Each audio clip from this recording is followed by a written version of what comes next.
Alors pour commencer ces journées, je vais vous proposer un abécédaire de la démocratie. Je rappelle juste un petit peu le principe de l'abécédaire pour ceux qui n'auraient pas assisté l'année dernière. On avait inauguré cette formule. Chaque intervenant en fait, a choisi une ou deux lettres pour parler de la démocratie par une entrée qui lui paraît essentielle, hein, donc, avec son regard propre, voilà, un problème qui le préoccupe en particulier. Ça peut être un aspect particulier ou plus général, voilà, sur la démocratie, les raisons de sa crise, de son dysfonctionnement. Donc les intervenants déclineront chacun une ou deux lettres de leur choix, mais à raison de 7 minutes par lettre. Donc il y a devant moi un petit sablier qui va mesurer le temps de parole. Un petit peu dans l'Antiquité, dans les assemblées, à l'Assemblée, il y avait des temps de parole qui étaient mesurés par une clepsydre. Donc là, aujourd'hui, c'est un temps de parole mesuré par le sablier. Voilà, mais on a voulu cet exercice assez court et concis pour vous permettre justement aussi d'aller à l'essentiel. Voilà, donc sans plus tarder, je vais présenter brièvement les intervenants de cet abécédaire. Donc, à mon extrême gauche, mais n'y voyez pas de marque particulière, Pierre Sellier, philosophe, ancien professeur de philosophie, hein, qui était notamment chargé de cours à l'université Grenoble-Alpes. À côté de lui, notre invité surprise, Thomas Bocon-Gibaud, qui est aussi membre du comité d'organisation et de la Société alpine de philosophie, qui a remplacé vraiment au pied levé, il y a 2 jours, Olivier Razac, qui a un empêchement majeur et ne peut pas être parmi nous ce soir. Donc je le remercie d'autant plus qu'il a vraiment pris l'invitation au pied levé. À côté de moi, sur ma gauche, Laurent Bacler, philosophe, professeur de philosophie en terminale et en classe préparatoire au lycée Vaugelas, à Chambéry, donc qui interviendra. À ma droite, Jean Caunes, qui est un homme de lettres, on peut dire, et de théâtre, professeur émérite à l'université Stendhal. Il a tout récemment publié le théâtre de Jean-Claude Grambert, mise en pièce de la question juive aux éditions Bordelot. Et il nous parlera aussi, il a beaucoup de choses à nous dire sur la question. À côté, Martine Kaluzinski, historienne, politiste. Elle enseigne à l'Institut d'études politiques de Grenoble, elle est directrice de recherche au CNRS, et elle participera donc aussi. Et puis Jean-Pierre Carlet, donc philosophe, ancien professeur de philosophie, président de l'APEP, l'Association des professeurs de philosophie de l'enseignement public, et puis président du prix du livre d'Uriage, hein, donc qui aura l'honneur cet après-midi de remettre le prix du livre d'Uriage aux lauréats. Et puis enfin, j'ose pas dire à ma droite extrême, mais à ma droite, enfin, Thierry Vincent, psychiatre, psychanalyste. Il dirige une clinique psychiatrique spécialisée notamment dans l'accueil des adolescents. Mais voilà, il vient de publier un ouvrage aussi très intéressant, Dieu sans religion, foi et démocratie, aux éditions universitaires de Grenoble, aux presses universitaires de Grenoble. Alors le principe de l'abécédaire, c'est que chaque intervenant a choisi des lettres, mais par contre l'ordre est aléatoire. On va procéder à un tirage au sort. Donc voilà, je ne sais moi-même pas l'ordre, donc c'est un petit peu au hasard. Et le hasard fait souvent bien les choses. Donc on va commencer par tirer une première lettre.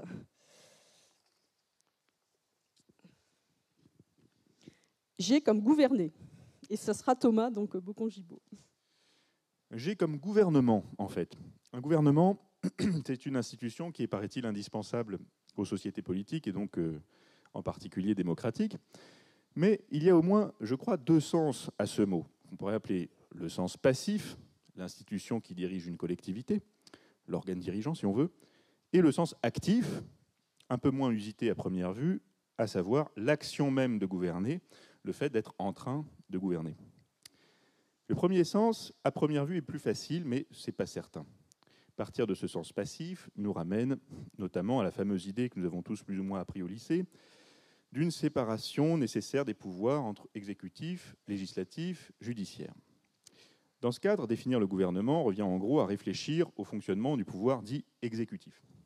Or, il n'est pas sûr que ce sens restreint soit suffisant, puisque d'une certaine façon, la manière dont fonctionnent les pouvoirs les uns envers les autres, en se limitant, se corrigeant, finalement peut-être en s'équilibrant les uns les autres, peut aussi être qualifiée au sens large de gouvernement. Et du coup, la notion se révèle un peu insaisissable, alors même que tout le monde croit savoir ce que c'est qu'un gouvernement. Le gouvernement, c'est censé, en France, être l'équipe nommée par le président de la République et dirigée par le Premier ministre. Mais en fait, on sait bien que, par exemple, les fonctionnaires de la haute administration ont parfois autant, voire plus de pouvoir effectif que les ministres, et sont d'ailleurs aussi placés sous l'autorité du Premier ministre, qui est chef du gouvernement et de l'administration. Et par ailleurs, les actes gouvernementaux sont soumis à des contrôles, d'abord législatifs, bien sûr, mais aussi judiciaires, par le Conseil d'État, le Conseil constitutionnel, la Cour des comptes aussi, sans parler des cours supranationales comme la Cour de Strasbourg ou du Luxembourg. Et chacun de ces acteurs, agissant selon ses propres priorités, ses propres normes, contribue concrètement aux décisions gouvernementales. Et de sorte qu'il devient curieusement assez malaisé de répondre de manière simple et directe à cette question qui pourrait quand même sembler assez fondamentale, à savoir qui gouverne. Raison pour laquelle on finit par être obligé de s'intéresser au sens actif, à première vue plus général, moins précis. Quand on s'intéresse au sens des mots, indépendamment de ce qu'on croit en savoir, de ce qu'on croit pouvoir en dire, finalement c'est le b.a.-ba de la philosophie, on s'aperçoit assez vite que la notion de gouvernement n'est d'abord rien de plus qu'une métaphore, et plus précisément une métaphore nautique. Au départ, gouverner suppose plusieurs choses. Qu'il y ait un bateau, que ce bateau soit sur l'eau, qu'il ait un gouvernail, enfin qu'il y ait un pilote qui sache tenir ce gouvernail tout en ayant éventuellement une idée de l'endroit où il va. Cette comparaison entre la politique et l'art de piloter un navire est l'une des plus anciennes qu'on puisse trouver en philosophie en Occident, ce qui est une façon élégante de dire qu'on la trouve déjà chez Platon. Mais personnellement, ce qui me frappe dans cette métaphore, c'est qu'en l'occurrence, le pilote a l'air en quelque sorte condamné à gouverner indéfiniment. Il ne s'arrête jamais. Normalement, quand on navigue, on finit par arriver quelque part. Ou au minimum, on fait une escale. Mais un gouvernement peut bien se fixer des objectifs, comme on passe des bouées dans une régate. Jamais il ne touchera la terre ferme. Ce serait sa fin, au sens cette fois de terminus. De sorte que l'action gouvernementale est toute de haute mer. Si elle peut se fixer des repères, c'est seulement en se référant à des astres qui eux-mêmes, finalement, ne paraissent fixes que parce qu'ils sont surtout inaccessibles. Gouverner, c'est un art de pleine mer qui consiste à savoir éviter les trop grosses vagues tout en gardant les yeux au ciel. Examinons alors l'aspect technique du gouvernement. Car l'action gouvernementale, qui consiste à tenir un gouvernail en fonction d'une direction, relève évidemment d'une technique. Mais s'il n'y a pas de but déterminé à cette action, il serait à coup sûr un peu présomptueux de dire qu'une telle technique pourrait s'appuyer sur une connaissance scientifique absolument certaine. Certes, il faut maîtriser son bateau, au sens qu'il ne faut pas chavirer. Mais quant à savoir où arriver, à quel rythme et en passant par où, c'est une autre affaire. S'il n'y a pas de port, à la limite, tous les parcours se valent tant qu'ils ne conduisent pas au naufrage. Par conséquent, je dirais que si la métaphore nautique est aussi valable que l'indique son emploi absolument constant, la connaissance technique du gouvernement doit être à tout le moins relativisée. Assurément, il faut entretenir le matériel et faire ses comptes. Mais il faut surtout entretenir une bonne ambiance à bord, sinon le trajet, en plus d'être sans but, risque de devenir franchement insupportable. Si la notion de gouvernement a un sens, elle désigne donc un rapport à soi plutôt qu'un rapport aux choses. Il faudrait prendre le contre-pied de cette fameuse maxime de Saint-Simon reprise par Friedrich Engels, remplacer le gouvernement des hommes par l'administration des choses. Je dirais plutôt que gouverner signifie d'abord se gouverner soi-même, que ce soit à titre individuel ou à titre collectif. Je ne prétends pas savoir exactement ce que ça peut vouloir dire, mais je crois pouvoir dire ce que ça ne peut pas vouloir dire. On parle aujourd'hui de gouvernance, mot auquel on accole les qualificatifs de bonne ou de mauvaise, voire de démocratique. Et l'on croit ainsi s'en tirer à bon compte en assimilant les normes gouvernementales à des procédures techniques, théorisables une fois pour toutes, voire reproductibles indéfiniment. Il y aurait à la limite des techniques de gouvernement, comme il y aurait des techniques pour fabriquer des saucisses. Je crois qu'il y a pourtant tout lieu de se méfier de cette fausse simplification qui embrouille et obscurcit cette notion de gouvernement en la ramenant entièrement à des histoires de bouées et de régates. Ceux qui prétendent définir les principes de la bonne gouvernance, la main sur le cœur, oublient qu'il ne s'agit pas tant de savoir tenir la barre que de savoir ce qu'on fait sur le bateau. Les étoiles brillent, mais elles demeurent inaccessibles, du moins tant qu'on n'a pas entrepris de se demander pour qui elles brillent et quel sens cela peut bien avoir. Merci. P comme participation, et ce sera donc Jean Caunes. Est-ce que je peux vous demander d'inverser? Parce que le thème de participation, je voulais le traiter en prolongement du thème de culture. Je trouve que ce ne serait pas très logique, mais je veux bien commencer sur la culture. Hein. Non, sinon, je sais bien que les philosophes remettent le monde sur les pieds lorsqu'il est sur la tête, mais là, commencer par la participation sans avoir abordé la question de la culture m'obligerait à un mal de tête et vous à une prise de tournis. Donc, la culture et la démocratie. Je voudrais aborder cette question-là à partir d'un point de vue philosophique. Alors, comme je ne suis pas vraiment philosophe, encore que j'ai flirté, j'ai eu des passions avec la philosophie et elle a structuré ma référence et mes références, et je vais aborder cette question de la démocratie et de la culture à partir de la philosophie pragmatique. La philosophie pragmatique a de vieilles lettres, elle démarre au début du XXe siècle, et là, elle a été surtout actualisée en France à propos d'une pragmatique de la communication. Alors, en deux mots, qu'est-ce que c'est que la pragmatique? Eh bien, c'est une réflexion qui vise à réfléchir sur les effets d'un phénomène, sur sa mise en référence et sur les médiums, les supports qui lui permettent d'exister. Et à propos de la culture, cette conception me paraît intéressante parce qu'elle se substitue, elle remplace une conception plus traditionnelle de la culture à travers les éléments qui la constituent. Alors je voudrais travailler ça sur deux points. Un point notionnel et théorique du rapport démocratie-culture et un rapport plus circonstanciel, plus politique, celui de la participation. Alors l'intérêt de la pragmatique pour réfléchir sur cette question, c'est qu'elle s'intéresse à la vie active dans la cité. Et que la question qui se pose est de savoir comment la culture, dans la multiplicité d'ailleurs, de ces définitions théoriques, comment elle peut intervenir, peut-être pas dans la gouvernance de la cité, mais en tous les cas dans la participation des citoyens à travers tous leurs modes de manifestation. Et le premier point que je voudrais développer, ah oui, il a commencé déjà. Le premier point, c'est de montrer comment, sur le plan notionnel, la démocratie est contenue même dans la définition de la culture, et ce, quelles que soient les définitions. Eh bien, la culture, c'est d'abord peut-être ce qui relève du sens commun. Et Kant désignait le sens commun comme la faculté de juger propre au genre humain, et plus particulièrement le jugement esthétique, c'est-à-dire le jugement sensible, qui est évidemment partie prenante, centrale, axiale de la culture, le rapport au sensible. Eh bien, il jugeait ce jugement de goût comme un jugement universel qui mérite le nom pour tous de sens commun. Hannah Arendt, qui commentait dans un article la crise de la culture, montrait que le jugement esthétique était d'abord un jugement politique. Pourquoi? Parce qu'il suppose un accord potentiel avec autrui. Alors évidemment, cet accord, si on le suppose, on peut supposer aussi un désaccord.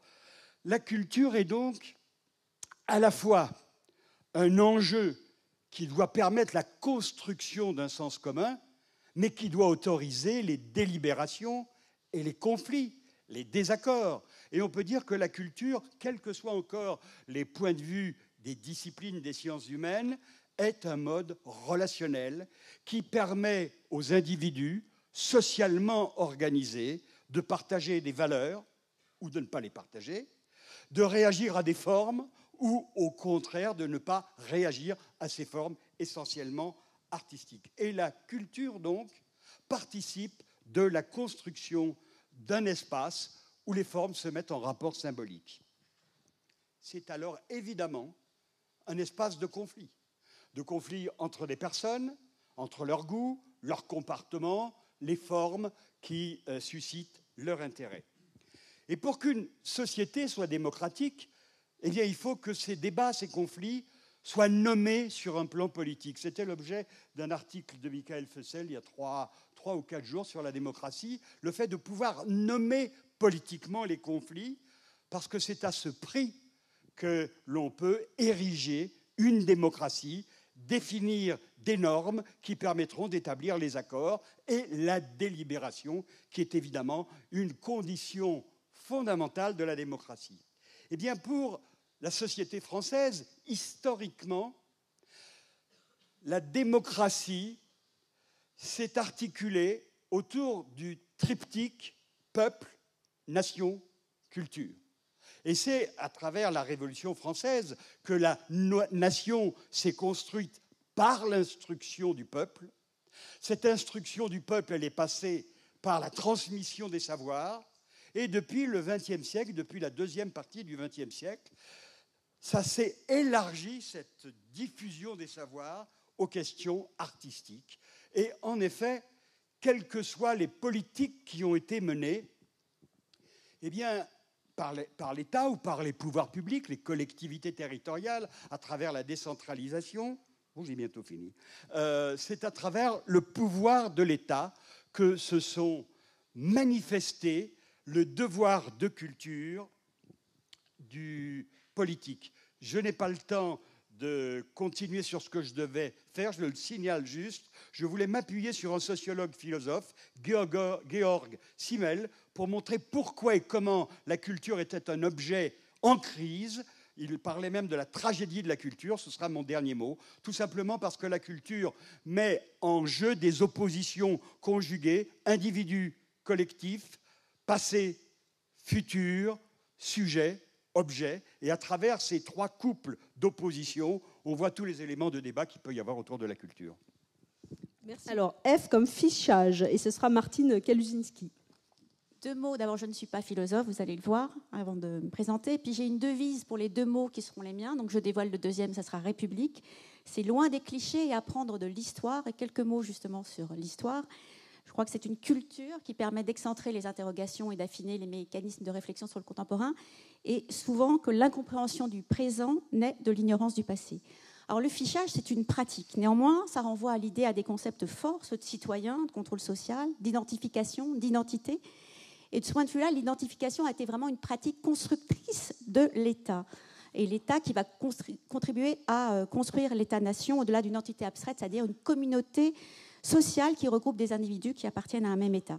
À l'heure où l'absence des papiers d'identité identifie plus que jamais un groupe social, ces logiques, elles s'ancrent dans une histoire française mouvementée des papiers d'identité et dans un processus plus général de rationalisation des techniques policières d'identification, les empreintes digitales, aujourd'hui la biométrie, et aussi, à ses débuts, le bertillonnage dont je vais vous parler. Ce développement du souci étatique d'identification, de pouvoir reconnaître les individus, ça date du XVIIIe siècle, mais c'est sous la Troisième République, dans les années 1880, qu'apparaît le bertillonnage, du nom de son inventeur, Alphonse Bertillon, qui est un petit commis de la préfecture de police, issu d'une famille de scientifiques renommés, expert hostile à Dreyfus dans la pratique de la graphologie. Et en fait, cette pratique permit pour la première fois d'identifier, d'établir scientifiquement l'identité des délinquants et de sanctionner en eux les récidivistes. Pourquoi c'est si important ? On est dans un contexte justement d'une jeune république qui est au pouvoir, avec un souci d'efficacité, de légitimité, de grande crise économique. Et dans le contexte pénal, on met en place effectivement une philosophie qui est d'être plus clément envers un délinquant primaire et au contraire d'aggraver le jeu des pénalités pour un récidiviste. Quel est le récidiviste à l'époque ? Le multirécidiviste, c'est le mendiant, le vagabond. Donc du coup, il faut absolument identifier ce récidiviste pour accompagner la loi et on n'a aucun moyen, aucune pratique, sinon très très rudimentaire. Depuis 1832, on a aboli la marque au fer rouge et le fait d'essoreiller les personnes. Du coup, Bertillon va établir cette méthode, qui est une méthode de mensuration sur le corps. Si cette mesure suffit, un compas. Et ça permet effectivement de trouver d'un individu à l'autre qu'il a un caractère d'originalité inédit. Donc ça va être très contesté en France. Il faudra l'arrestation de l'anarchiste Ravachol en 92 pour que se crée le service d'identité judiciaire en 93 et sera aussi adjoint à cette méthode anthropométrique le relevé des marques particulières, le portrait parlé, et ce qu'on connaît aujourd'hui bien, qu'on voit dans toutes les séries américaines, les experts, etc., les photographies signalétiques de face et de profil. Donc c'est le début de la police technique et la police scientifique. Ça pouvait être l'heure de gloire de Bertillon, mais très vite les empreintes digitales dans les années 1890 apparaissent, et donc on pouvait voir cette méthode qui de façon devenir obsolète. Or, sans doute, le génie d'une technique qui c'est pouvoir se reconvertir, ça a été le cas de l'anthropométrie, qu'on va retrouver, ce qui est sans doute le plus intéressant pour nous, à travers la loi de 1912 sur l'exercice des professions ambulantes et la réglementation de la circulation des nomades, puisque de façon obligatoire, un article prévoit qu'un carnet anthropométrique devra être délivré aux nomades, bohémiens, tziganes, roulotiers, forains. Ce carnet donc obligatoire est à la fois un carnet de santé, un livret militaire. On y trouve les photographies signalétiques et surtout, il doit être visé de mairie en mairie, sinon vous n'avez pas le droit de stationner. Apparaissent dans beaucoup de villages des pancartes interdites aux nomades. Le maire peut décider de ne pas accorder le stationnement. Donc c'est une loi qui fut très difficile. Son objectif pour les républicains en place est de sédentariser une population à la fois étrangère, mais il y a aussi beaucoup de gens du voyage qui ne le sont pas. Donc on crée une forme de sous-citoyenneté à travers ce carnet anthropométrique. Et surtout, c'est une loi qui prend en compte implicitement des signes de race. Le nomade est vu comme un élément d'une population qui se distingue par son altérité supposée criminelle et n'est pas perçu comme digne d'être citoyen. C'est un système répressif qui va durer jusqu'en 1969, avec des épisodes en France qui sont l'internement de tziganes, alsaciens et mosellans pendant la Première Guerre mondiale, l'internement des tziganes en France pendant la Seconde Guerre mondiale. Vichy n'envoya pas ses Romanichels dans les camps, mais il y a un décret du 6 avril 1940 qui organise l'internement massif des nomades. Et donc pour voir que justement avec ces leçons d'histoire, nous avons hérité d'un capital historico-législatif qui régit toujours un ensemble de relations restant toujours assez ambiguës entre les sédentaires et les tziganes. Pour terminer, génial, Bertillon en tant que tel et cette méthode peut être considérée comme un acteur essentiel dans l'histoire de l'identification nationale. On y retrouve l'ensemble des mécanismes historiques et politiques des pouvoirs publics qui se donnent pour objectif prioritaire de distinguer rigoureusement au sein des classes populaires les deux catégories qui en sont exclues, qui sont au-dessus de la communauté nationale, donc les criminels, avec une loi dont je parlerai peut-être tout à l'heure, de 1885 sur les récidives, et les étrangers, avec la loi de 1889 sur la nationalité française. Donc le bertillonnage et ses techniques ont contribué à la répression de la criminalité, mais plus encore, ont initié, participé à la mise en place d'une organisation et d'une bureaucratie policière nationale et internationale. Ça sera un peu plus tard le début des grands organismes qui se fédèrent, Interpol, etc., sur ces questions-là, et ça sera suivi par d'autres administrations. On assiste à une sorte de révolution identitaire qui a été initiée par cette pratique, qui a inspiré et qui est généralement inscrite à l'intérieur de multiples dispositifs historiques éclairés à la lumière de ces innovations. Donc pour terminer, on s'aperçoit bien qu'à partir de cette pratique, qui est au début destinée pour les récidivistes, elle s'adresse ensuite à l'ensemble de la société tout entière concernée. C'est une vraie technique républicaine de gouvernement et on voit que la question de la citoyenneté et de son accès est au cœur de ces mesures. Z comme zélote, et ce sera Thierry Vincent. Alors chacun sait que les zélotes sont à l'origine une secte juive du 1er siècle, se révoltant contre la domination romaine. Leur radicalisation les pousse à s'attaquer aussi bien à leurs compatriotes, jugés timorés ou soupçonnés de collaborer avec les Romains, qu'aux païens qui, pensent-ils, souillent la terre promise par leur seule présence. Flavius Joseph écrit à leur propos que leur secte s'accorde en toutes choses avec celle des pharisiens, excepté que ceux qui en font profession soutiennent qu'il n'y a que Dieu seul que l'on doive reconnaître pour Seigneur et pour Roi. Ils ont un si ardent amour pour la liberté que les genres de mort les plus extraordinaires, les supplices les plus atroces, qu'ils subissent eux-mêmes ou laissent souffrir aux personnes qui leur sont les plus chères, les laissent indifférents, pourvu qu'il n'ait à donner à nul homme le nom de Seigneur et Maître. Est-il besoin de substituer l'Empire romain et celui des Zélotes par d'autres noms contemporains plus familiers pour proclamer que le temps des Zélotes, s'il ne nous avait pas vraiment quittés, fait actuellement un retour fracassant?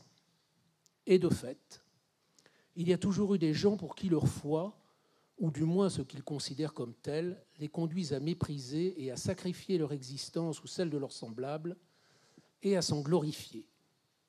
Au nom de Dieu et des différentes religions censées le servir, que n'a-t-on commis comme massacre? Dans les sociétés sécularisées, des dieux terrestres, Staline, Mao, Pol Pot, feront d'ailleurs aussi bien l'affaire dès lors qu'une idéologie infaillible, et il faut le reconnaître, beaucoup de propagande, les installe à la même place que les dieux célestes, ou tout au moins, dès lors que la figure du Père se confond avec celle du Maître. Mais au fond, chez ces adorateurs inconditionnels dont l'intransigeance à l'égard d'eux-mêmes est avant tout une intransigeance à autrui, y a-t-il vraiment beaucoup de foi? Beaucoup de religion et pas beaucoup de foi en réalité.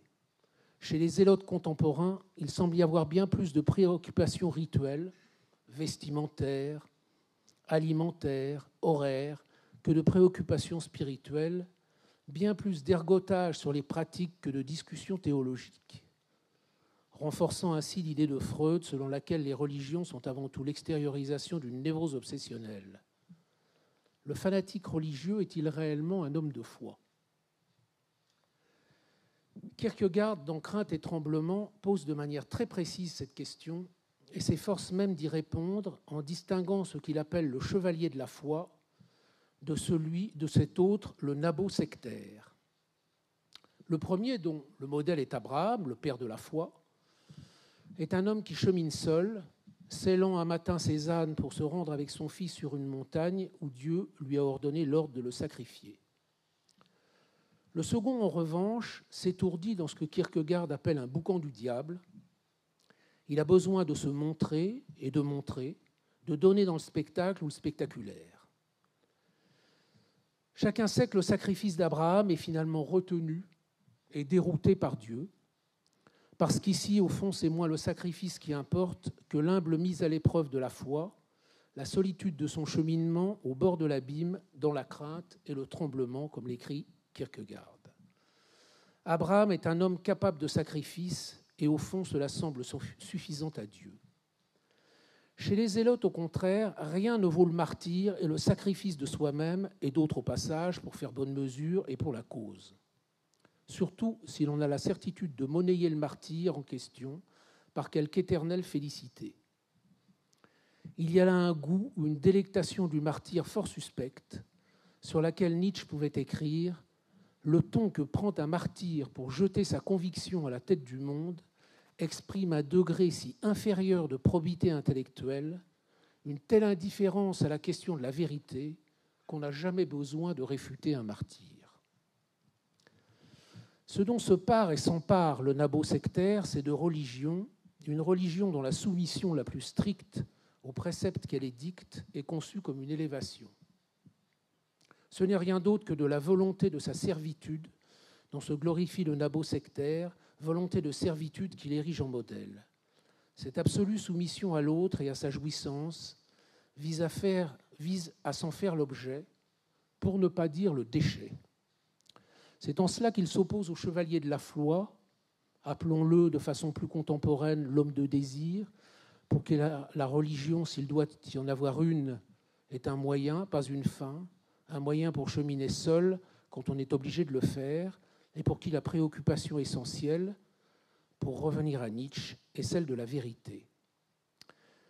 Ce que proposent les démocraties, dans la mesure où ce sont des dispositifs qui contiennent ou s'efforcent de contenir l'emprise religieuse sur la vie publique, c'est de définir de quoi Dieu est le nom pour un sujet. Ce nom pourrait être celui qui a pris le zéro quand il a été découvert par les mathématiciens indiens au VIe siècle, un opérateur puissant, marqueur à la fois de la nullité et de l'infini, mais à partir duquel il est possible de compter et de se compter, le nom d'une question qui ne précipite pas sa réponse, ou plus simplement un nom pour garder l'esprit ouvert. Un nom parmi d'autres dans la recherche de la vérité. C'est dire que les religions, ces dispositifs chargés en principe de permettre au sujet d'accéder au divin ou à la force de l'absence, comme on voudra, font parfois tout pour l'en éloigner. Et comme le répétait un rabbin aux membres de sa communauté un peu trop confinés dans leur certitude, que sais-tu vraiment, imbécile, de la volonté de Dieu ?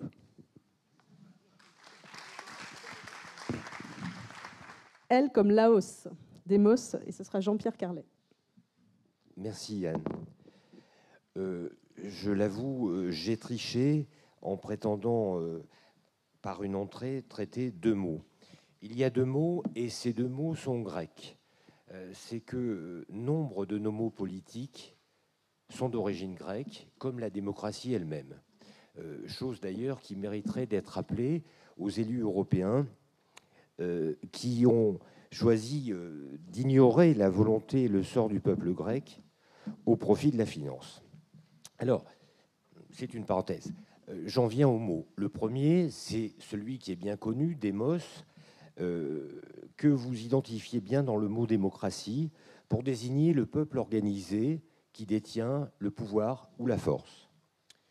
Laos est moins connu, mais on l'entend encore dans le néologisme laïcité pour désigner tout à la fois un groupement humain, un espace et un moment. C'est le rassemblement de la foule dispersée, des guerriers ou des croyants. Il s'agit encore d'un peuple, à la manière du démos, mais l'on peut penser que si les mots sont différents, les idées le sont aussi. D'où un premier questionnement que je vous propose et qui me semble important pour ces journées. De quel peuple parlons-nous lorsque nous nous réclamons d'une démocratie laïque? Et grâce à quoi ce peuple peut-il advenir? Deuxième aveu, décidément, je suis à confesse, j'ai triché une seconde fois en inversant l'ordre alphabétique, mais la faute ne relève pas tout à fait de ma responsabilité, bien plutôt elle relève de l'écriture de notre Constitution de 1958, celle de la Ve République, qui proclame que la France est une république indivisible, laïque, démocratique et sociale. Comme vous le remarquez, l'attribut laïque précède les qualificatifs pourtant essentiels que sont démocratique et social. Ainsi, le Laos semble déterminer le démos. Or, une telle précédence ne va pas de soi, pas du tout. Et en ce sens, elle interpelle le philosophe. C'est la seconde question que je vous propose de développer ici. Cette précédence du Laos sur le démos, déjà, ne va pas de soi au niveau de la réalité empirique, puisque bon nombre de démocraties aujourd'hui ne sont pas laïques. De même, l'Athènes antique ne séparait pas la politique et les cultes. Enfin, la République française elle-même ne s'est déclarée laïque qu'après, bien après avoir consolidé ses bases démocratiques en 1882 pour l'école, en 1905 pour l'ensemble de l'État.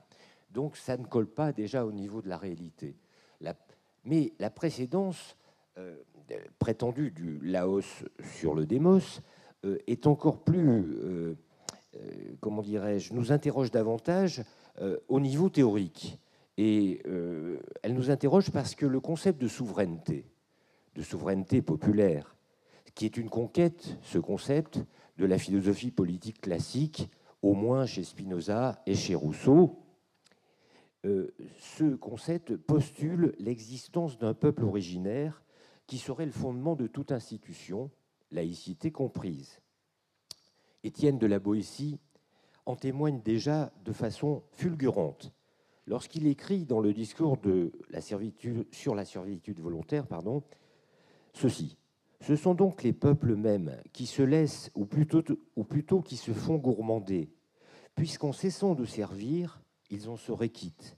C'est le peuple qui s'asservit, qui se coupe la gorge, qui, ayant le choix ou d'être serf ou d'être libre, quitte sa franchise et prend le joug, qui consent à son mal, ou plutôt le pourchasse. La démonstration de la Boétie est que, aussi étendu et féroce soit-il, le pouvoir que l'un tyrannique exerce sur la multitude de ses victimes ne peut être constitué que de la force de chacune de ses victimes. En ce sens, même les institutions les plus démocratiques peuvent être dites, même les institutions les plus tyranniques peuvent être dites démocratiques.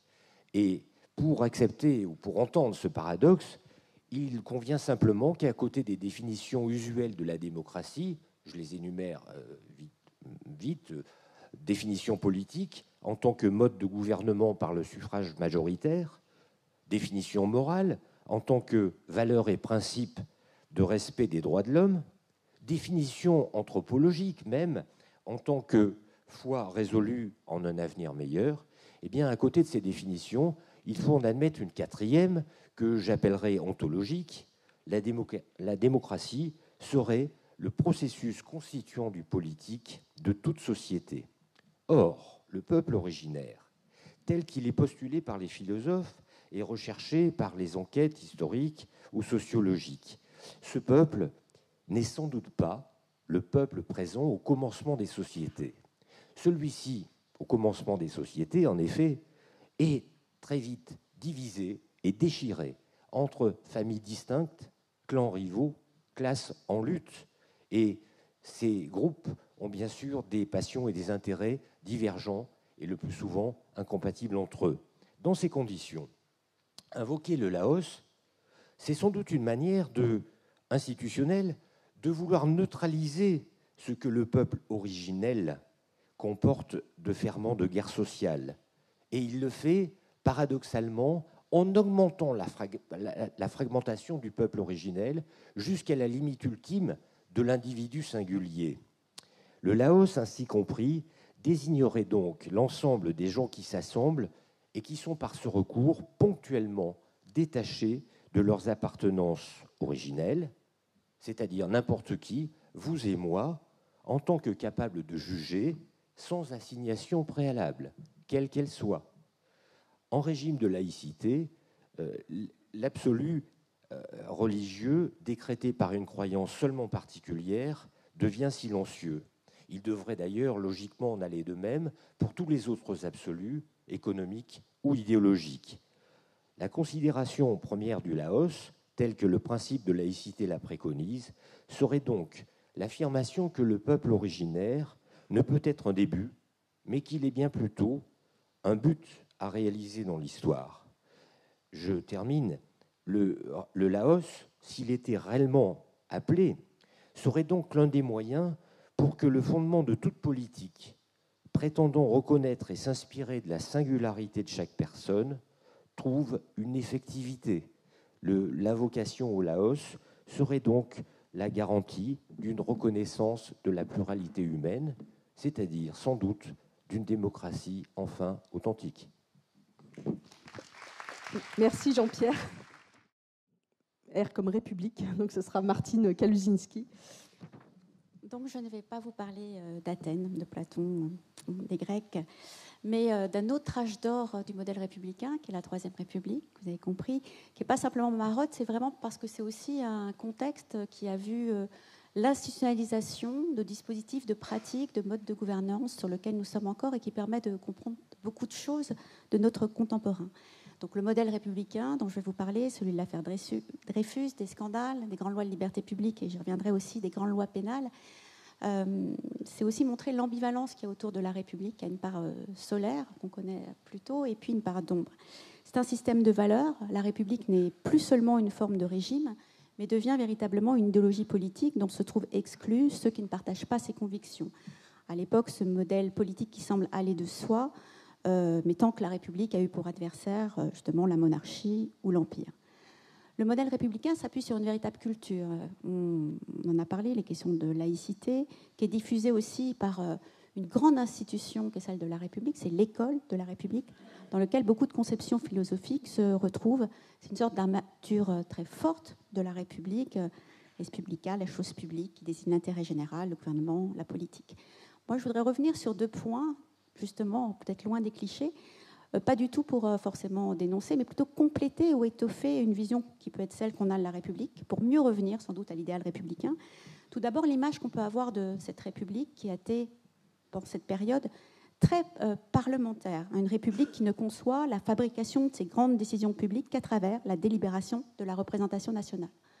Or, quand on travaille de façon extrêmement précise sur cette période, on voit qu'il y a une configuration beaucoup plus complexe qui est en place dans de nombreux domaines de l'action publique, l'instruction publique, l'hygiène, les prisons, le pénal.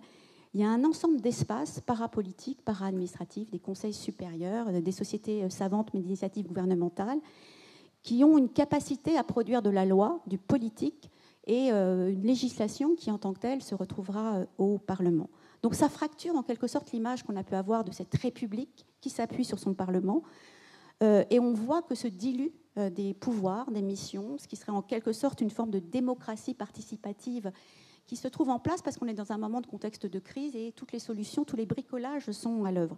Évidemment, les citoyens qu'on retrouve dans ces espaces, c'est un peu des super citoyens, c'est plutôt des élites, des professeurs des droits, des imprimeurs, des notables qui sont intéressés à la chose publique, qui n'ont pas de mandat électif, mais qui prouvent que sans mandat électif, qui est encore dur à avoir à ce moment-là, et surtout pour les femmes, il y a une capacité quand même à exercer son engagement politique, à produire du politique. Ils sont animés par l'intérêt général, sont des réformateurs sociaux, et beaucoup, ce qui est très intéressant, vont construire cette politique républicaine alors qu'ils n'en ont pas l'étiquette. D'ailleurs, à l'intérieur de ces espaces, le travail transcende les clivages politiques et les étiquettes politiques ne sont plus déterminantes pour comprendre ce que sera cette législation ou cette politique républicaine. Ce sont ces hommes de bonne volonté, un peu à la Jules Romain. Deuxième point pour étoffer cette image de la République, Vincent Duclercq, qui est un grand historien de la République, et à juste titre montre comment les grandes lois de liberté publique, d'associations, des syndicats, de mairies, etc., je le passe, ont façonné, structuré cette armature républicaine, donc sans le contester, mais pour le compléter. C'est ce que je vous disais sur l'ambivalence et la part solaire ou la part d'ombre. Il faut ajouter aussi qu'il y a eu des grandes lois pénales, tout un arsenal législatif pénal qui s'est mis en place à ce moment-là, animé par un tandem qui marche de pair, prévention-répression, qui ont construit également cette matrice républicaine, ce qui fait qu'aujourd'hui, de ce point de vue-là, effectivement, la sécurité, c'est ni de droite ni gauche, c'est un vrai enjeu républicain. Il y a eu un grand débat entre Barrès et Gambetta qui l'illustre, mais comme je disais pendant très longtemps, pour une autre génération, Chevènement, Pasqua, même combat, Valls-Sarkozy serait la même chose. La sécurité, c'est un enjeu républicain, même si je reviendrai tout à l'heure, la République devient aussi un discours très incantatoire. Donc, ce sont des éléments qu'il faut prendre en compte parce que ce qui a construit aujourd'hui, effectivement, notre République, c'est les lois de protection, il y a le code de l'enfance, les lois sur de patronage, il y a effectivement pléthore de législations sur lesquelles nous sommes encore tributaires. Puis des grandes lois de répression, je disais un mot tout à l'heure. Par exemple, la loi du 27 mai 1885 sur les récidivistes. Au cœur de cette loi, c'est le mendiant, le vagabond. Au cœur de cette loi, également la notion d'incorrigibilité ou de perversité irréductible, c'est-à-dire une notion proche de la dangerosité qui a été forgée par les criminologues, qui aurait été abandonnée, mais qu'on a vu réapparaître dans les lois de rétention de sûreté portées par Rachida Dati.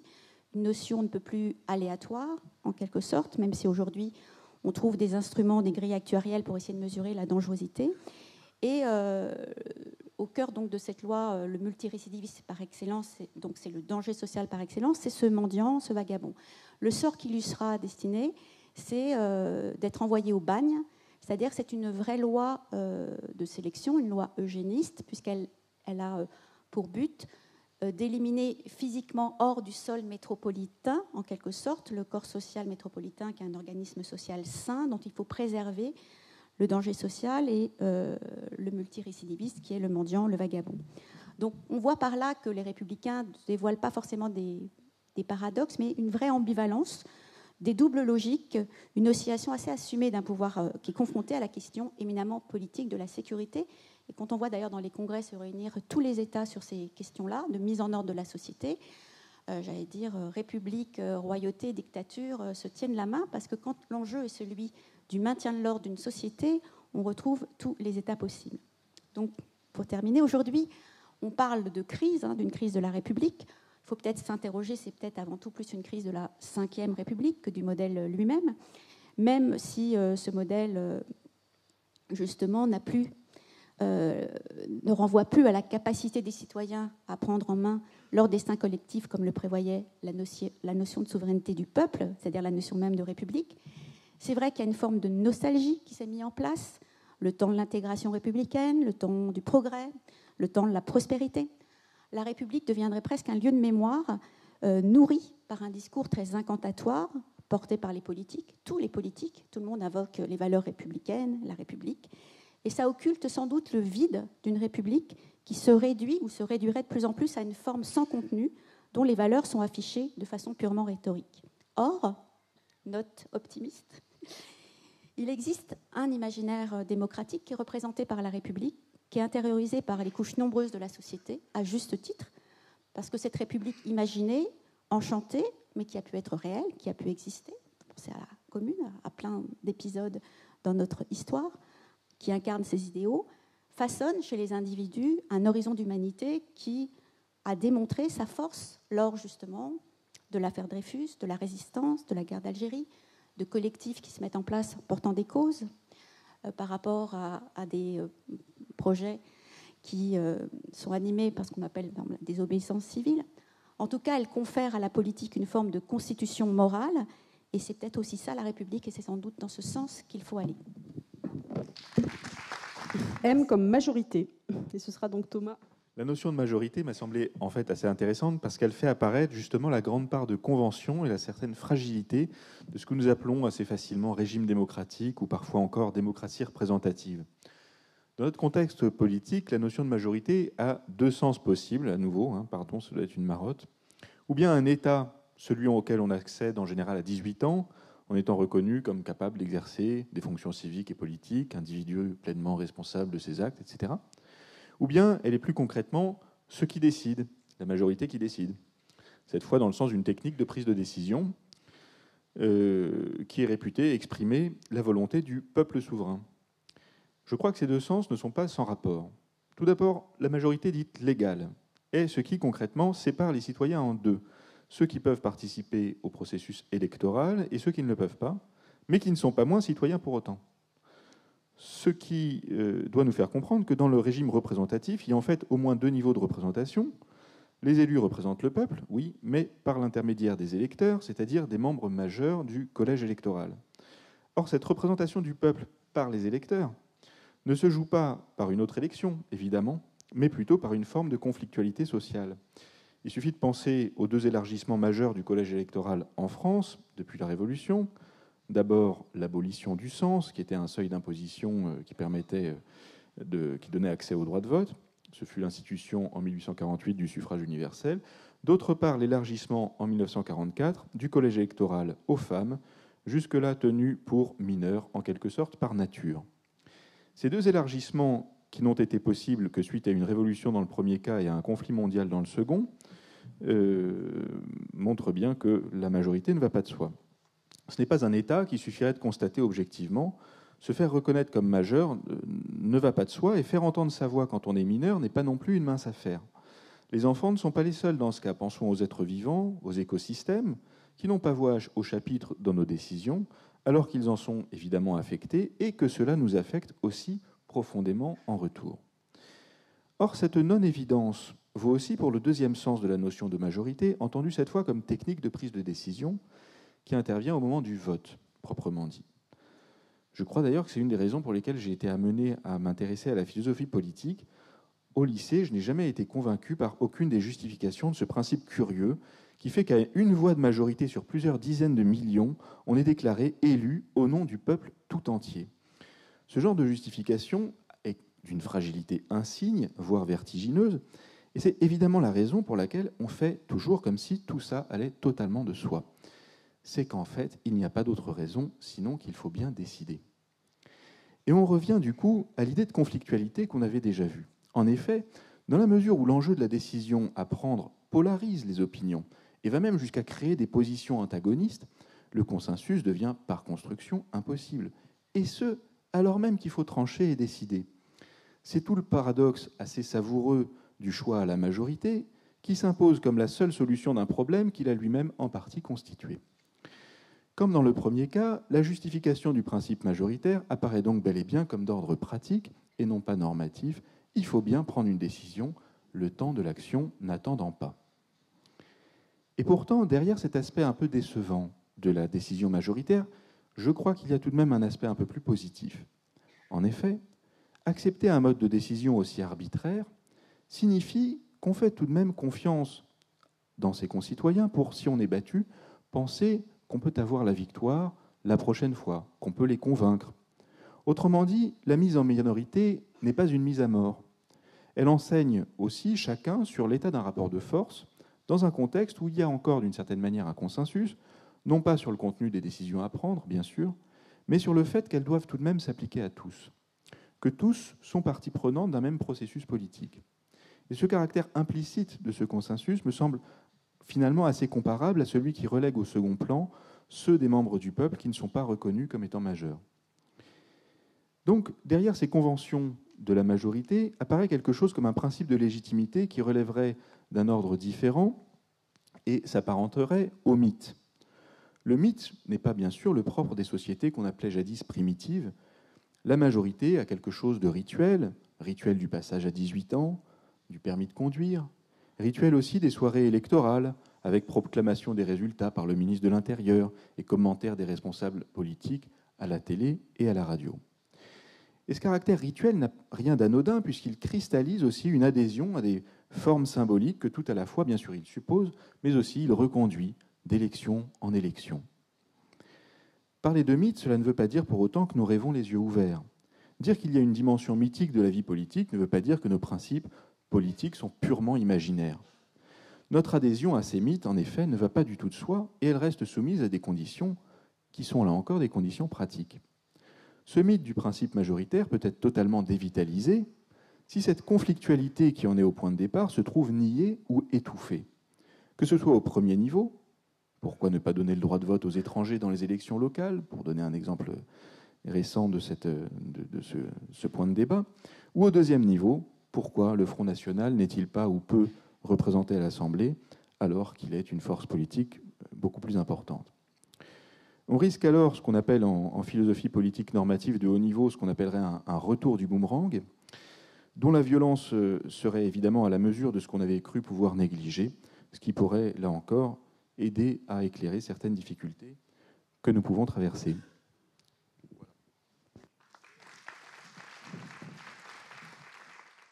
Ça sera R comme représentation. Et je donne la parole à Laurent Bacler. Alors, le mot représentation. Moi, je me suis demandé que vient faire ce mot dans le champ politique, qui nous semble si évident aujourd'hui. On l'associe au mot démocratie, comme si ça allait de soi. Et moi, j'avais envie d'interroger cette évidence. Est-ce que vraiment il faut parler de représentation pour comprendre quelque chose à la démocratie ou à la politique ? Tout simplement parce que le premier sens du mot n'est pas du tout politique. On peut parler de représentation à propos d'une œuvre d'art, à propos d'une image. Donc c'est plutôt le champ esthétique qui est convoqué par ce mot de représentation.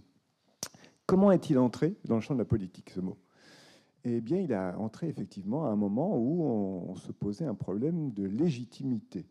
Pourquoi est-ce que je dois obéir à une autorité politique ? D'habitude, je veux dire en gros, jusqu'au XVIIe siècle, j'obéis à une autorité politique car elle tient son autorité d'une autre autorité encore plus haute, par exemple Dieu ou la morale. En fait, voilà, Dieu investit le roi de son autorité et j'obéis au roi parce que obéir au roi, c'est obéir à Dieu. Bon, quand je coupe tout ça, quand j'arrête toute transcendance, quand finalement je me repose cette question-là, l'autorité politique va tenir sa légitimité de ceux qui vont obéir. C'est peut-être ça l'idée de base de la démocratie. Une démocratie, c'est quand l'autorité politique tient son droit de commander de ceux sur qui elle va s'exercer. À ce moment-là se pose un problème. Et c'est pour résoudre ce problème-là que va être introduit le mot de représentation. La question est de savoir, est-ce que c'est une bonne solution ? Bon. Alors, je vais vous proposer 3 choses. Je vais vous dire quelles sont les raisons pour lesquelles on a introduit ce mot. Il y a une raison théorique et une raison pratique. Ensuite, je vais vous présenter 2 critiques de ce mot. Et puis, je vous présenterai les débats qu'il y a actuellement autour de ce mot. Alors, pour quelles raisons on a introduit ce mot ? La raison théorique, la plus conceptuelle, si vous voulez, je l'ai trouvée chez Hobbes. C'est peut-être Hobbes, le premier, qui va introduire le mot de représentation dans le vocabulaire politique. Parce qu'il a un problème, Hobbes. Tous les penseurs ont un problème.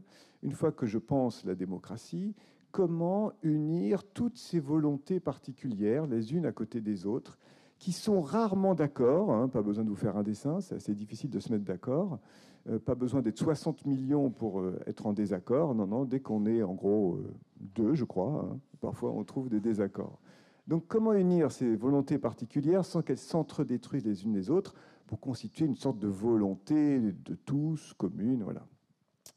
Alors Hobbes va tâtonner, c'est très intéressant la démarche de Hobbes, il va chercher le mot. Il va d'abord parler, dans un premier livre, d'inclusion.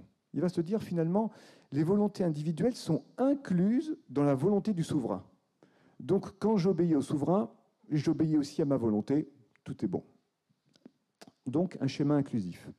Dans le livre suivant, il ne va pas parler d'inclusion, il tâtonne toujours, il va parler de, je vais le dire comme ça, de lieutenance. Ça tient lieu de. Et voilà ce qu'il dit, il est requis qu'il y ait une volonté unique de tous concernant tout ce qui est nécessaire à la paix et à la défense. Donc il faut qu'on se mette d'accord. Or, ceci ne peut se réaliser que si chacun soumet sa volonté à une autre volonté, celle d'un homme évidemment, mais aussi bien celle d'une assemblée, de telle sorte qu'elle tienne lieu de la volonté de tous. Donc tenir lieu de, c'est un peu vague quand même. Donc Hobbes continue à chercher. Et là, dans le Léviathan, il va proposer l'idée de représentation. Il ne s'agit plus de dire que la volonté du souverain tient lieu, mais que le souverain représente chacun, chaque individu en toute chose, de sorte que chacun se trouve être l'auteur de ce que celui-ci décide, de ce que le souverain décide. De sorte qu'en un sens, le souverain, pour Hobbes, c'est le peuple. Il a cette formule extraordinaire. En chaque État, c'est le peuple qui gouverne, même dans une monarchie. Même dans une monarchie. Dans une monarchie, les sujets sont la multitude, et bien que ce soit un paradoxe, virgule, le roi et le peuple. Bon, donc c'est clair. Grâce à cette idée de représentation, quand j'obéis au roi, en fait, j'obéis à moi. OK. Raison théorique. La raison pratique, elle est massive, majeure, et c'est celle dont a parlé Thomas avec un petit peu de provocation quand même, c'est qu'il faut bien, évidemment, gouverner, c'est qu'il faut bien se mettre d'accord, et quand on est 60 millions, évidemment, on ne va pas se réunir à 60 millions, donc on va se donner quelques représentants qui vont, en fait, décider pour nous. Voilà. C'est une raison efficiente, efficace. Bon. Ça revient, c'est massif, hein, si vous voulez. Dès qu'on va penser le peuple aux manettes, on va tout de suite lui dire, oui, mais quand même, pour que ça marche, on va quand même reprendre le contrôle. OK. Donc, je reviens aux critiques de cette idée de représentation. Premier grand critique de l'idée de représentation, c'est le premier grand critique de Hobbes, c'est-à-dire Jean-Jacques Rousseau. Puisque je viens de Chambéry, donc j'ai une affection particulière pour Jean-Jacques Rousseau, vous vous en doutez, qui va critiquer cette idée de représentation, qui va... Alors, il a une formule célèbre, hein, il dit « Quoi qu'il en soit, à l'instant qu'un peuple se donne des représentants, il n'est plus libre. » Point virgule, il n'est plus. La formule est définitive. C'est pas il perd un petit peu de sa liberté. Non, non, non, non. Il perd tout dès qu'il a des représentants. Alors, il a une idée fantastique, Rousseau, qui est assez intéressante. Il distingue la délégation de pouvoir et la délégation de vouloir. Je peux transférer du pouvoir. Il y a des fondés de pouvoir. Donc, je peux, si vous voulez, me donner un gouvernement à qui je confie le pouvoir. Mais je ne peux pas transférer le vouloir. Il n'y a pas de fondé de vouloir. Quelqu'un peut faire à ma place, personne ne peut vouloir à ma place. Ou alors je suis plus libre. Si quelqu'un veut à ma place, il en est fini de la liberté. Cette critique-là, je l'ai retrouvée aussi dans un livre plus récent, un très beau livre de Jacques Rancière. Il a écrit un livre au titre dur, La haine de la démocratie. Et en fait, dans ce livre, donc je l'ai pris pour me dire, bah mince, alors quel livre difficile avec ce titre. Et en fait, il dit non, pas du tout. Il dit la démocratie, c'est très important. La crise de la démocratie aujourd'hui, la difficulté que nous avons aujourd'hui à faire vivre la beauté de cette idée démocratique, c'est en fait, dit-il, une crise de la représentation. Ce qui pose problème aujourd'hui, c'est que ceux qui nous gouvernent ne nous semblent pas représentatifs. Et il a l'idée de séparer démocratie et représentation. Il dit la représentation n'a jamais été un système inventé pour pallier l'accroissement des populations. Donc, vous voyez, ça ne marche pas. Elle n'est pas une forme d'adaptation de la démocratie au temps moderne. Elle est de plein droit une forme oligarchique, une représentation des minorités qui ont titre à s'occuper des affaires communes. On trouve ces débats autour de la représentation encore aujourd'hui autour de deux idées. Est-ce qu'il faut une représentation qui soit comme l'image exacte de la société? Par exemple, il y a 50% d'hommes, 50% de femmes. Et il y a même un petit peu plus de femmes que d'hommes. Donc est-ce qu'il faudrait une représentation où il y ait autant d'hommes que de femmes? Mais dans ce cas-là, pourquoi pas une représentation où il y ait aussi autant de chauves qu'il y en a dans la population? Jusqu'où il faut aller? Autant de minorités, autant... Voilà. Alors certes, vous allez me dire, les femmes et les minorités ethniques ont peut-être été un peu plus opprimées que les chauves. OK. Deuxième difficulté, ce qu'on appelle l'auto-représentation. Pourquoi une femme serait-elle mieux représenté par une autre femme. Pourquoi un noir serait-il mieux représenté par un autre noir ou un blanc par un blanc? Et je vous donne cet exemple qui revient souvent. Est-ce qu'une femme noire qui exerce une profession libérale et qui est dans la classe moyenne peut représenter une femme noire qui habite le Bronx? Est-ce qu'il y a vraiment un lien intrinsèque entre les deux? Bon, c'est une des difficultés. Donc, toutes ces questions-là, elles m'amènent à cette conclusion-là. Le problème de la démocratie aujourd'hui, c'est peut-être d'abord le problème de la représentation. Voilà, merci. Alors, R comme Robespierre, ce sera Pierre Sellier. Si on regarde les choses par le petit bout de la lorgnette, Robespierre clive complètement l'histoire du concept de démocratie, puisqu'avant lui, démocratie désigne un mode de gouvernement adapté aux tout petits États. La mesure, l'unité de mesure qui va faire qu'un État est petit, c'est la portée de la voix.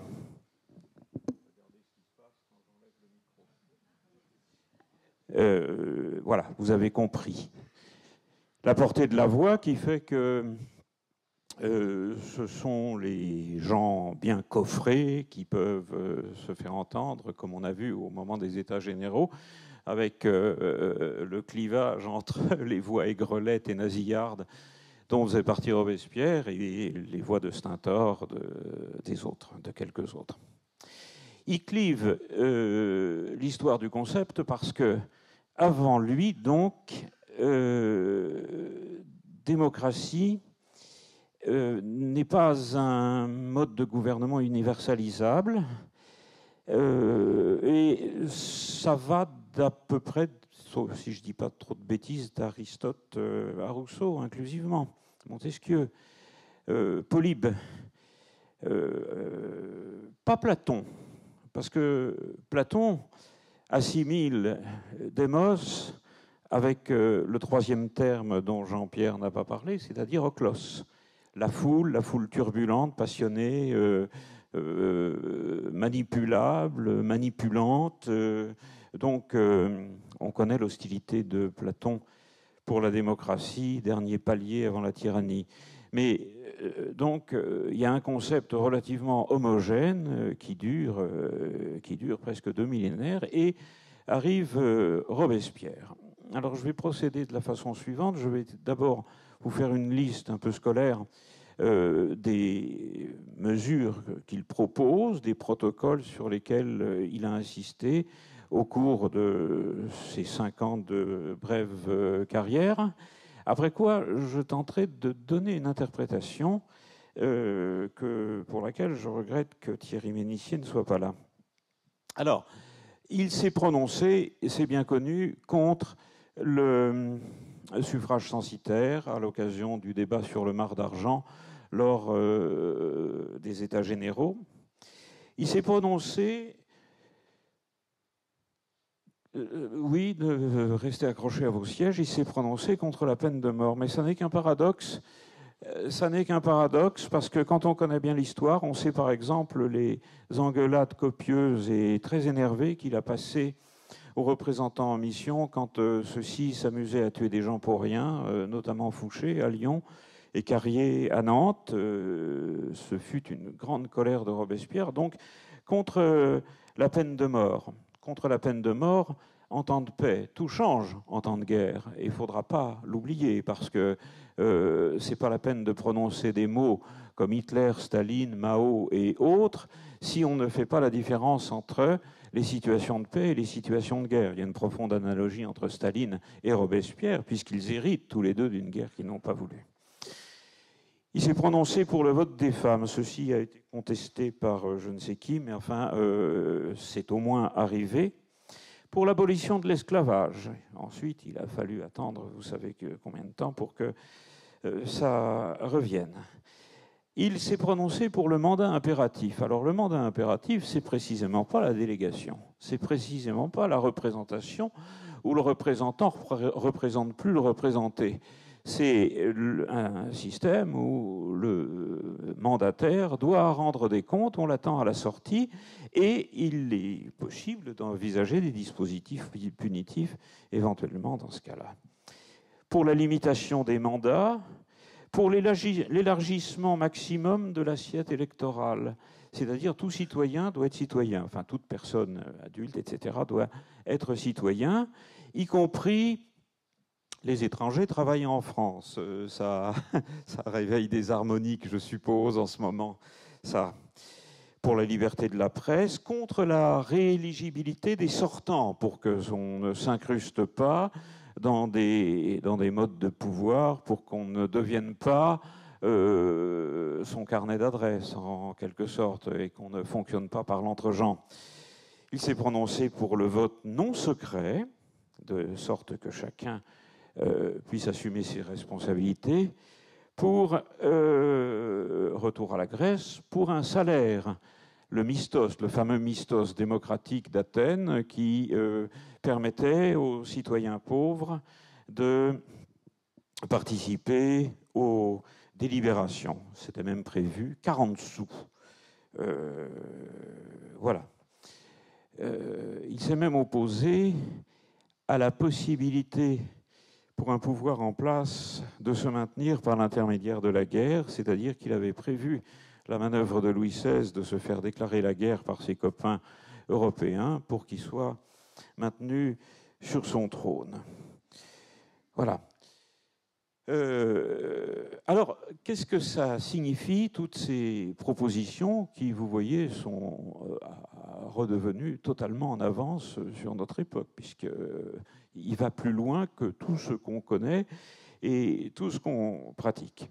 Robespierre a été accusé ou reconnu par la faculté de médecine comme étant paranoïaque. Enfin, il y a débat. Il y a par exemple un psychanalyste qui s'appelle Laforgue, qui l'a épinglé sous la notion de névrose d'échec. D'autres parlent de paranoïa.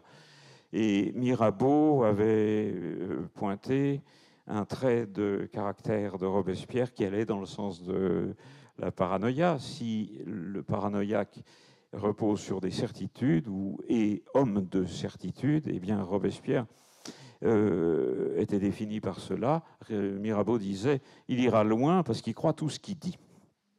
Alors, on a dit paranoïaque, mais ce que je voudrais souligner, et j'espère en avoir le temps avant que Robespierre soit décapité une deuxième fois, ce que je voudrais souligner, c'est que si paranoïa il y a, elle sert une structure et une intelligence politique dont on a besoin aujourd'hui. Marivaux disait il faut être trop bon pour l'être assez. Eh bien, l'adaptation à Robespierre pourrait être il faut être trop démocrate pour l'être suffisamment. Et pourquoi ?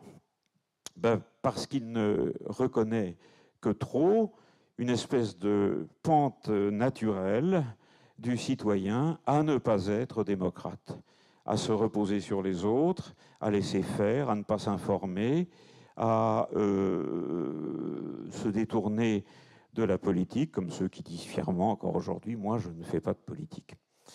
Et donc, il a voulu englober le citoyen, ne pas le faire dépendre du représentant, ne pas le faire dépendre de la richesse qui prétendait niveler, puisqu'il mettait l'égalité avant la liberté.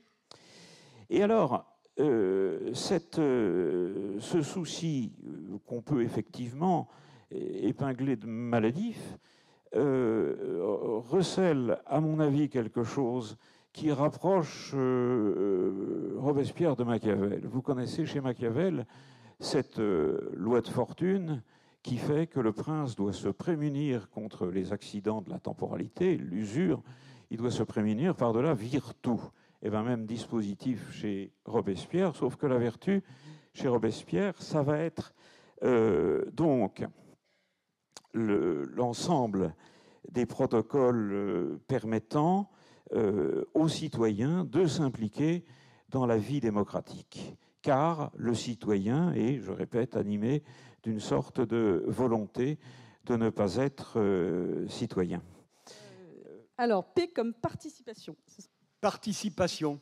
Je voudrais le traiter à travers à la fois le thème de la culture, bien entendu, à travers le devoir de l'État d'assumer sa responsabilité en termes de développement culturel, mais aussi la responsabilité du citoyen, ou peut-être encore plus largement celui de l'acteur social, de la personne d'action et de parole.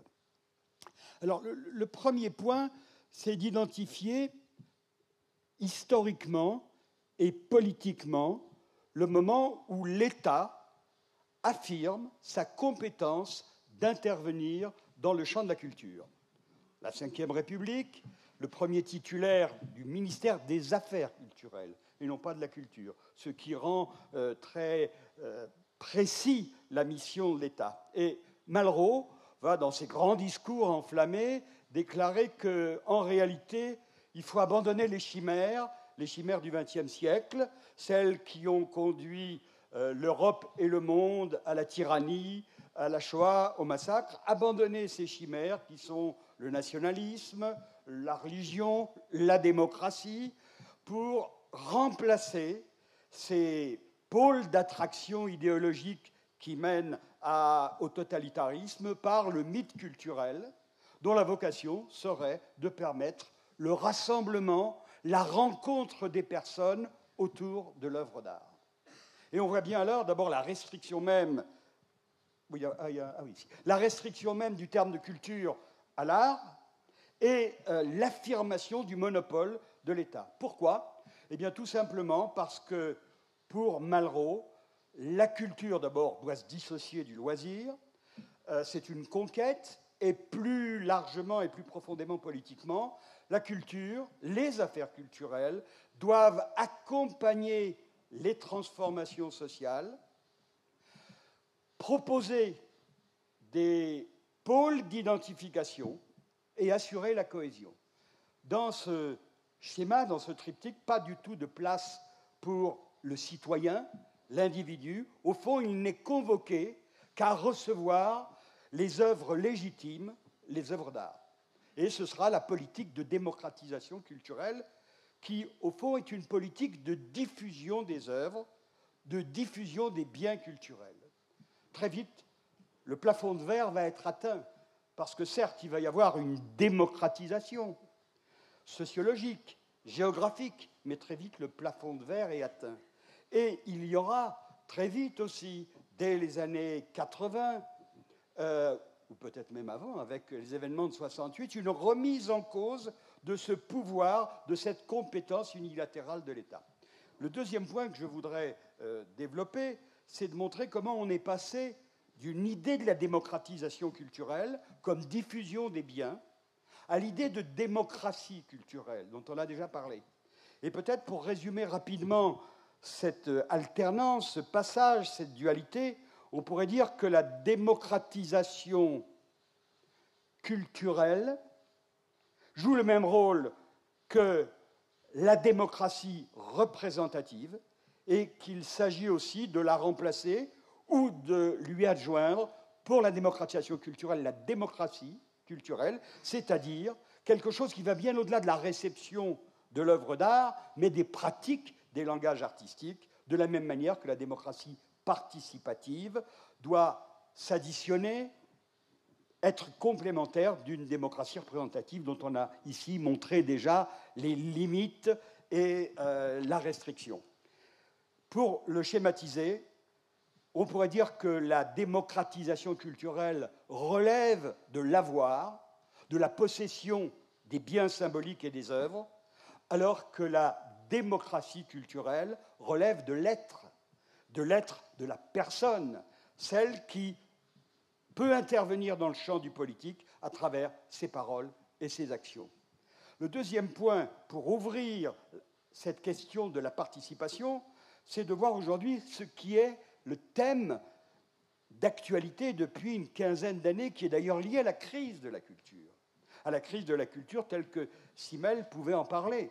C'est-à-dire quelque chose de nouveau est en train d'apparaître, la volonté de participation. Et cette volonté de participation, cet être ensemble, suppose de prendre en compte la diversité culturelle. Déjà, c'est pour ça que j'avais voulu commencer par l'exposé sur la culture. Déjà, la culture est diverse. Culture orale, culture écrite, culture de masse, culture ouvrière, culture dominante, culture dominée. On voit bien que ces couples d'opposition irréductibles ont servi de pôle à tous les conflits à propos de la culture, du rôle de l'État et de la démocratie. Eh bien, tous ces pôles ne fonctionnent plus pour de multiples raisons d'ordre sociologique, d'usure, de politique. Par contre, il y a un autre thème qui apparaît depuis une quinzaine d'années, devant lequel nous nous trouvons démunis et devant lequel nous avons peur. C'est celui de la diversité culturelle. Alors, je ne parle pas de la diversité dans l'opposition des différents types de cultures. Culture paysanne, ou culture rurale, culture urbaine. La diversité qui est liée au phénomène d'ouverture, de mondialisation, et qui se traduit par les thèmes du multiculturel, du multiculturalisme, voire du communautarisme. Et on voit bien combien ces thèmes, aujourd'hui, sont à la poursuite d'une quête identitaire.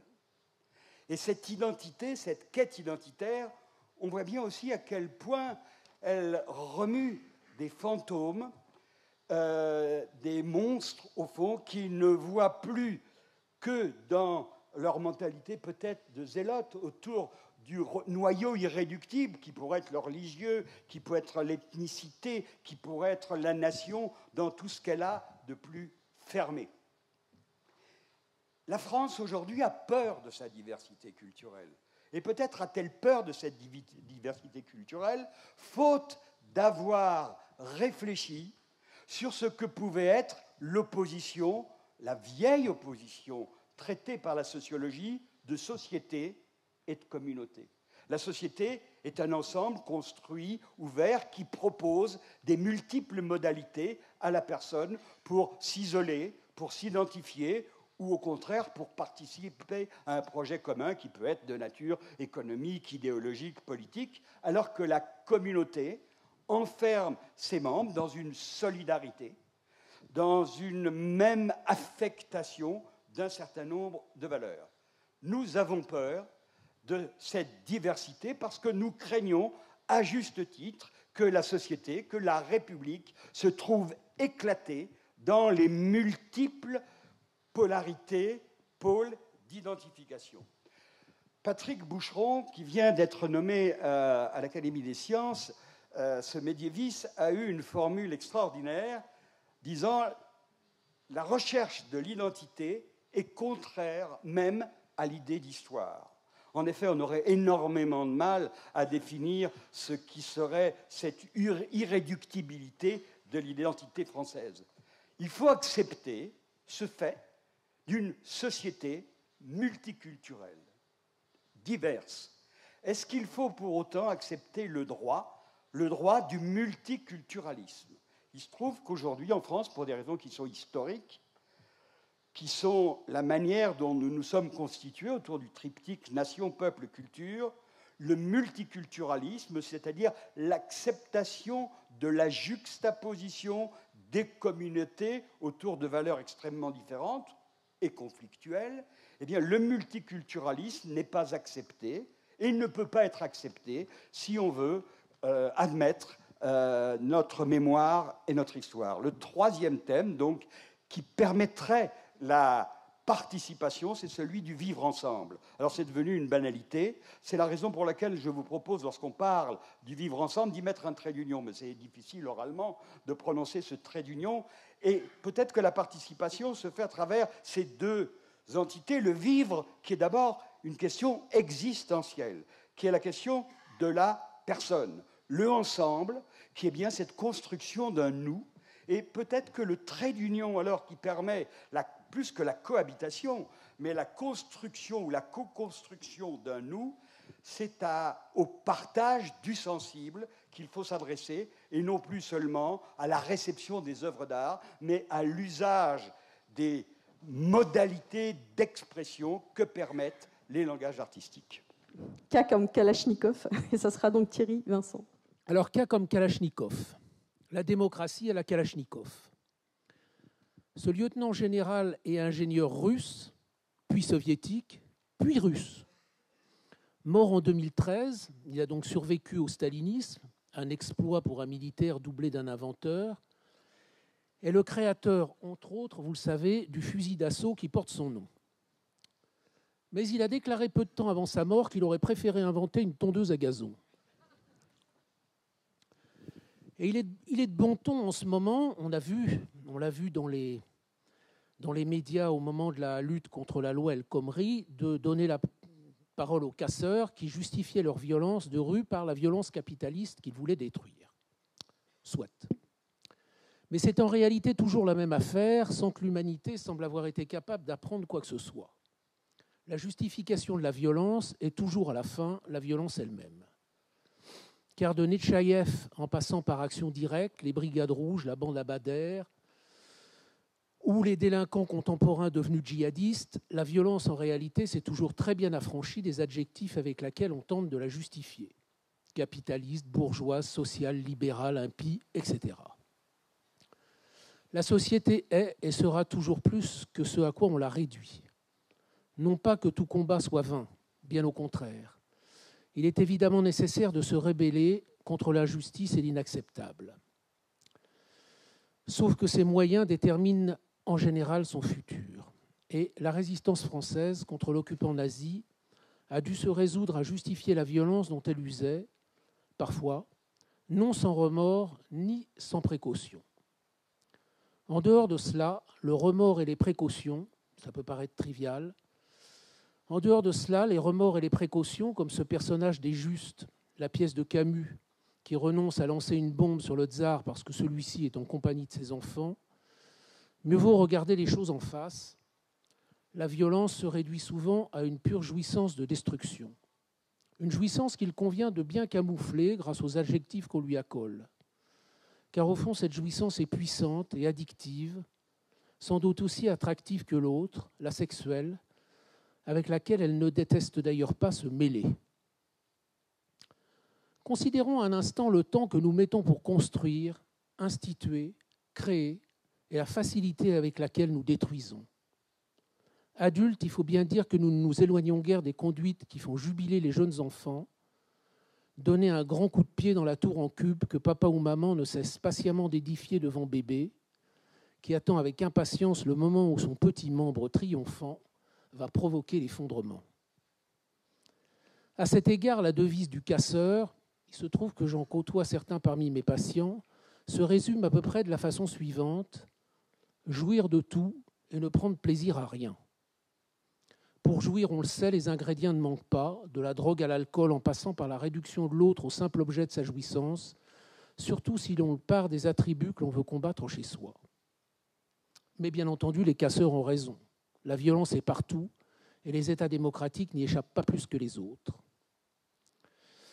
Peut-être revient-il d'ailleurs à ces mêmes États démocratiques de réfléchir à la violence symbolique pour eux et pour quiconque y est assujetti. Une violence symbolique d'ailleurs au passage insuffisante au demeurant. Il n'y a que les névrosés pour s'imaginer que les tables de la loi tiendraient toutes seules debout, au point qu'il y faille une police, ou que ce soit pour la faire appliquer.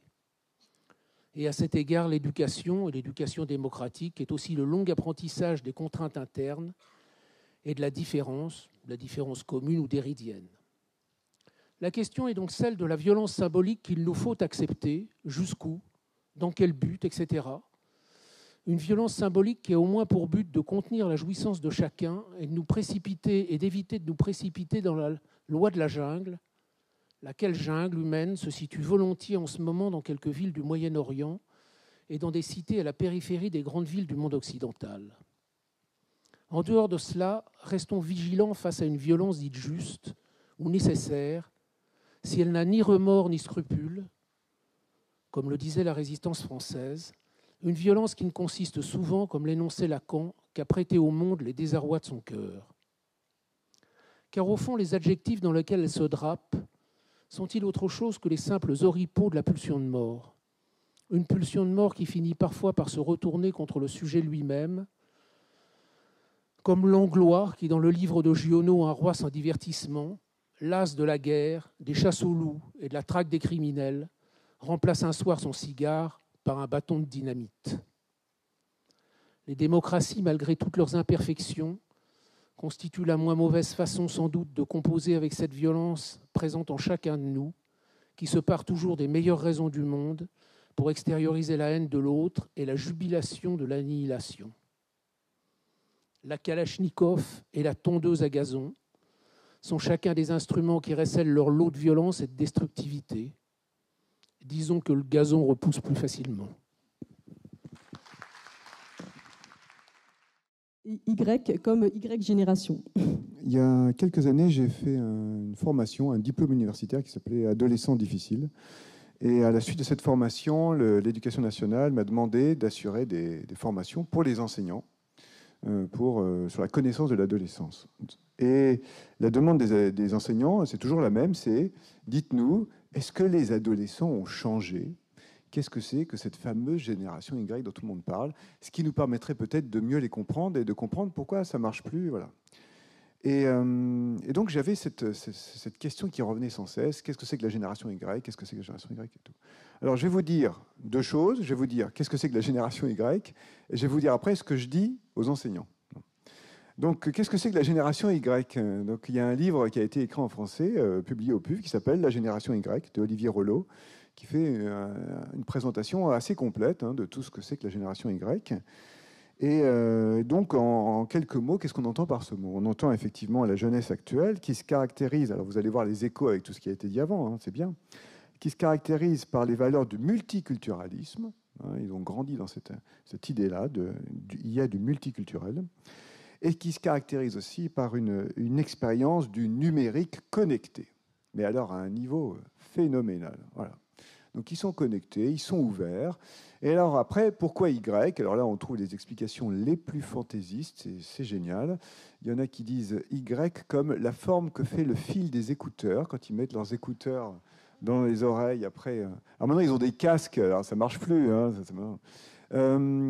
Ou Y comme la première lettre du mot yes, parce que ce serait une génération qui dit oui à tout en apparence, mais qui a appris en fait à se préserver, c'est-à-dire à ne pas s'engager. Donc ils vont travailler, ils vont aller au boulot, mais en fait, ils ne collent pas du tout aux valeurs de l'entreprise, ils ne sont pas du tout dedans, et ils savent très bien que la vraie vie commence quand ils sortent du boulot, en fait. Voilà. Ce qui est à la fois une sagesse et un problème. Bon. Ou Y, tout simplement, c'est peut-être ça la meilleure explication, parce que c'est la lettre qui vient après X. Et alors, pourquoi on pense à génération Y après génération X ? Parce que on peut classer, on a nommé, si vous voulez, les générations qui se sont succédées au cours du XXe siècle selon une échelle, et que j'ai trouvé, c'est Olivier Rolot renvoie à cette échelle sur un site internet de Pew Social Trends, Pew PEW. Et ils ont classé les générations ainsi. Il y a d'abord eu la génération la plus grande, la Greatest Generation, ce sont ceux qui sont nés avant 1928. Cela, c'est vraiment la génération des vainqueurs, si vous voulez. Ils ont gagné la Deuxième Guerre mondiale.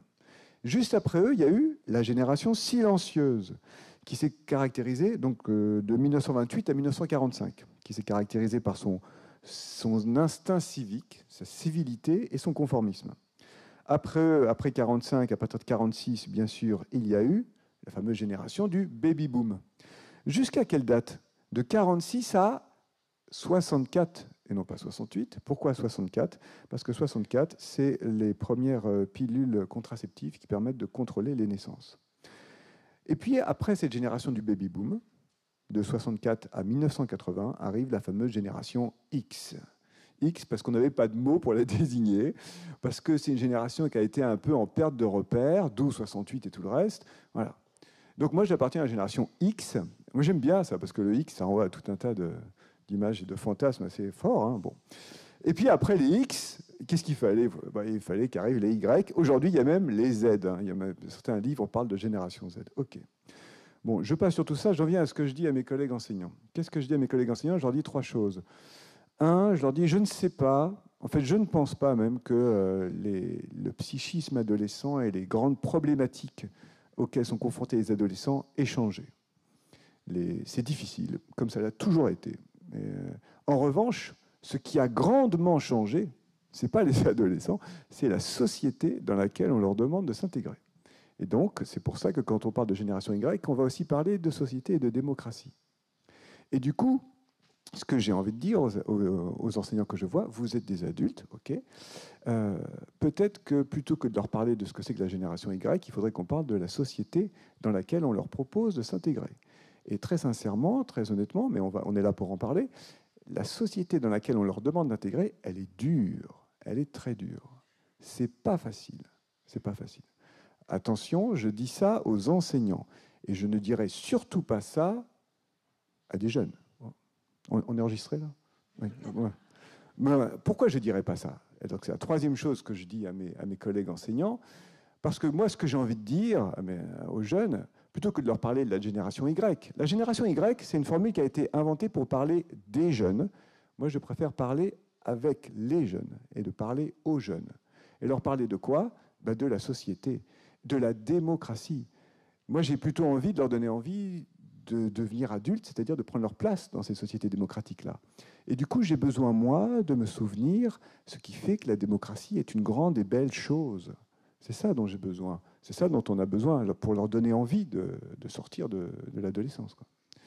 Et donc, je pense que ce qu'on va faire pendant ces 2 jours, c'est de se rappeler pourquoi la démocratie est aussi, pas simplement en question, mais une grande et belle chose. Je vous remercie.